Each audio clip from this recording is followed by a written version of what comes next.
আসসালামু আলাইকুম রহমতুল্লাহ নাহমাদুহু ওয়া নুসাল্লি আলা রাসূলিহিল কারীম আম্মা বাদ।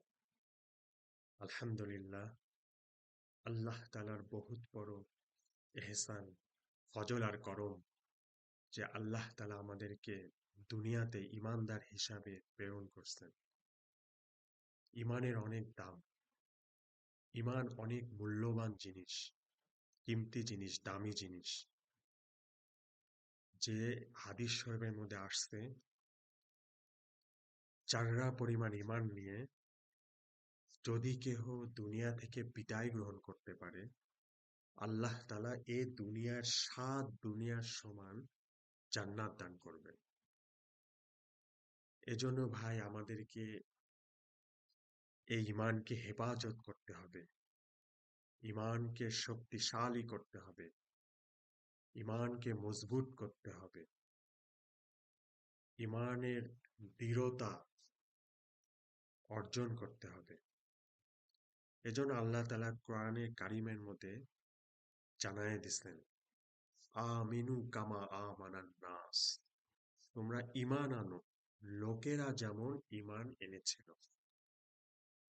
তাফসীর কারকগণ এখানে লোকেরা বলতে, এই নাস লোকেরা বলতে সাহাবায়ে কেরামের ঈমানকে বলছেন। যে সাহাবায়ে কেরামের ঈমানের উপরে আল্লাহ তাআলা সন্তুষ্ট হয়ে গিয়েছিলেন, আল্লাহ তাআলা রাজি হয়ে গেছেন। এবং সাহাবায়ে কেরামের ঈমানের মতো ঈমান আনার কথা বলা হয়েছে। এখানে আল্লাহ তাআলা কোরআনে কারিমের মধ্যে সাহাবায়ে কেরামের ঈমানকে দলিল হিসাবে পেশ করতেছেন। যে ঈমানের পরিপূর্ণতা, ঈমানের কামালিয়াত, ঈমানের হাকিকত সাহাবায়ে কেরামের ঈমানের মধ্যে ছিল।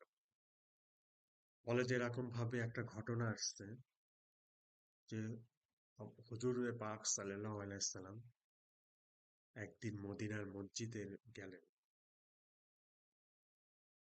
তিনি দেখলেন যে হারেস ইবনে মালিক রাদিয়াল্লাহু তাআলা আনহু তিনি শুয়ে আছেন মসজিদের ভিতরে অসময়ে। তখন রাসূলুল্লাহ সাল্লাল্লাহু আলাইহি সাল্লাম সাহাবীকে তার শরীরে নাড়া দিলেন। তো সাহাবী এরকম ভাবে উঠে গেল।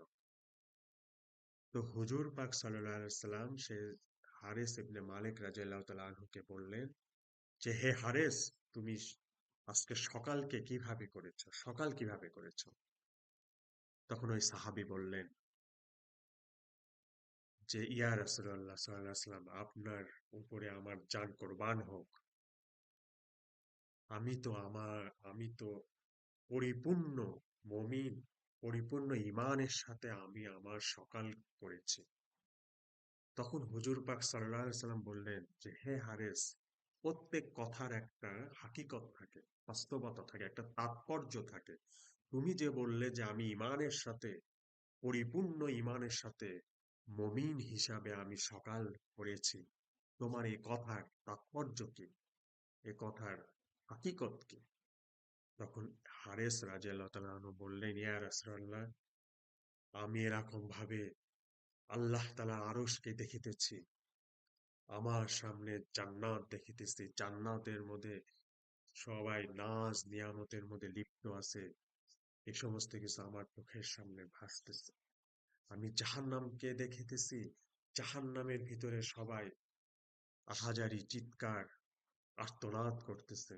আমি হাসরের ময়দান আমার চোখের সামনে, পুলসিরাতের উপর পুলসিরাত আমার চোখের সামনে, কবরের আযাবকে আমি দেখিতেছি, কবরের মধ্যে ভালো অবস্থাকে আমি দেখিতেছি। এরকম ভাবে আমি দুনিয়াকে পরিত্যাগ করে দিয়েছি, আমি সারাদিন রোজা থাকি, সারা রাত্রে আল্লাহর ইবাদতের মধ্যে মশগুল থাকি, তো আমার তো এই অবস্থা। তখন হুজুর পাক সাল্লাল্লাহু আলাইহি সাল্লাম বললেন, হে হারেস, তুমি এই অবস্থার উপরে মজবুত থাকো। আল্লাহ তাআলা তোমাকে, এরকমভাবে রিওয়ায়াতের মধ্যে আসছে যে আল্লাহ তাআলা তোমাকে অন্তর্দৃষ্টি দান করছেন, বাসীরত দান করছেন। আল্লাহ তাআলা তোমাকে অন্তর্দৃষ্টি, বাসীরত দান করছেন। তো সাহাবায়ে কেরামের ঈমানকে হুজুরে পাক সাল্লাল্লাহু আলাইহি সাল্লাম পরিপূর্ণ কামালিয়াত ইমানের কথা বলছেন। এজন্য ভাই আমাদের ইমানকে শক্তিশালী, মজবুত, পরিপূর্ণ করতে হবে। আর এজন্য আমাদেরকে ইমানের লাইনে, ইমানের জন্য মেহনত করতে হবে, কষ্ট করতে হবে, মোজাহাদা করতে হবে, সাধনা করতে হবে। তখনই আমার ইমান মজবুত হবে, শক্তিশালী হবে। আমার ইমান সাহাবায়ে কেরামের ইমানের মতো হয়ে যাবে। আমি এরকম ভাবে অন্তর্দৃষ্টি লাভ করবো, বাসীরত লাভ করব। এজন্য ভাই বলে যে ইমানকে শক্তিশালী করার জন্য ইমানের মেহনত জরুরি। ইমান শেখা ছাড়া, ইমানের মেহনত ছাড়া, কষ্ট পরিশ্রম ছাড়া ইমান আসবে না।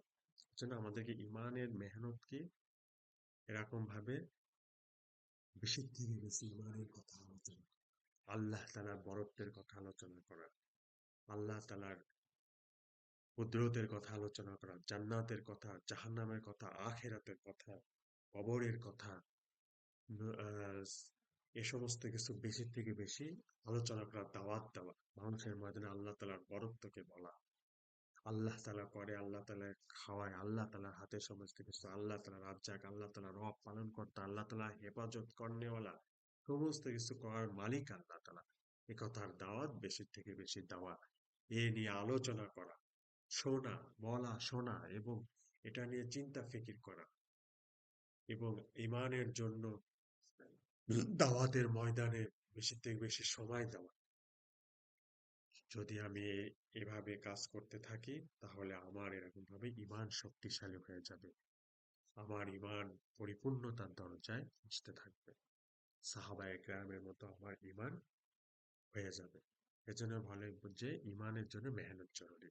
সাহাবায়ে কেরামও ইমানের লাইনে মেহনত করছেন, অনেক কষ্ট মুজাহাদা করছেন এবং বেশি থেকে বেশি তার ইমানের কথা আলোচনা করছেন। তারা বলছে আসো আমরা কিছু সময় ইমানের কথা বলি, জান্নাতের কথা বলি, জাহান্নামের কথা বলি, আখিরাতের কথা আলোচনা করি, এরকম ভাবে কবরের আযাবের কথা আলোচনা করি, আল্লাহ তাআলার বরত্ব নিয়ে আলোচনা করি।